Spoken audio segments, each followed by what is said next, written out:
Hi friends, welcome back. இன்னைக்கு கத்திரிக்காய் காரக்குழம்பு வைக்க போகிறேன். கத்திரிக்காய் வந்து இது கண்டங்கத்திரிக்காய். இது வந்து முள்ளு முள்ளாக இருக்கும். இது பார்த்தீங்கன்னா முள் இருக்கும். இது முள்ளெல்லாம் எடுத்துட்டு இப்படி பெருசாக இருந்ததுன்னா கட் பண்ணி சீடை எடுத்துருங்க. சீடோட போட்டால் கசக்கும். சீடை எடுத்துட்டு வெறும் இது மட்டும் போடணும். இந்த மாதிரி குட்டியாக இருந்ததுன்னா, பிஞ்சாக இருந்ததுன்னா இதை அப்படியே போட்டுருங்க. இது கசக்காது. இதில் பெருசாக இருக்கிறதுல கொஞ்சம் சீடு எடுத்துருங்க. இது இந்த சைஸுக்கு மேலே இது வளராது, அவ்வளோதான். இங்கே செடி கத்திரிக்காய். இதை வச்சு ஒரு கத்திரிக்காய் காரக்குழம்பு இன்னைக்கு செய்யலாமா? நல்லெண்ணெய் ஊற்றிக்கிறோம்.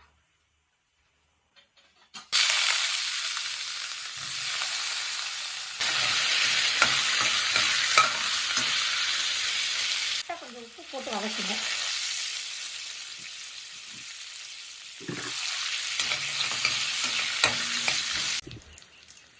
கத்திரிக்காய் நல்லா வதங்கி வச்சு இது ஒரு பிளேட்ல எடுத்து வச்சுக்கோங்க. நல்லெண்ணெய் ஊற்றி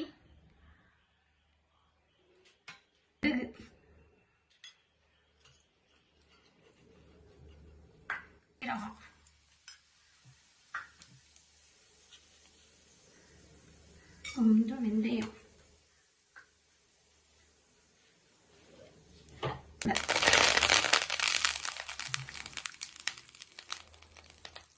இது பூண்டும் வெங்காயமும் கட் பண்ணியிருக்கேன். சின்ன வெங்காயம் இருந்தால் போட்டுக்கோங்க. நல்லா வதக்கணும். நல்லா இருக்கும் இந்த குழம்பு, செஞ்சு பாருங்க. இதோட ஒரு சுட்ட அப்பளமும் பாயில்டு எக் இருந்தாலே போதும்.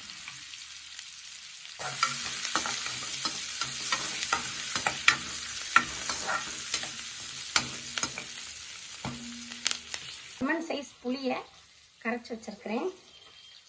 இதில் வெங்காயம், மஞ்சத்தூள், காரத்துக்கு தேவையான மிளகாய்த்தூள், கொஞ்சம் மல்லிப்பொடி, சாம்பார் தூள் கொஞ்சம் ஆட் பண்ணிக்கங்க.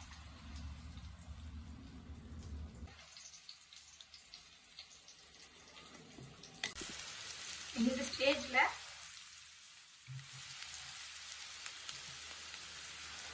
நம்ம கரைச்சி வச்சிருக்க புளி தண்ணீர் மசாலா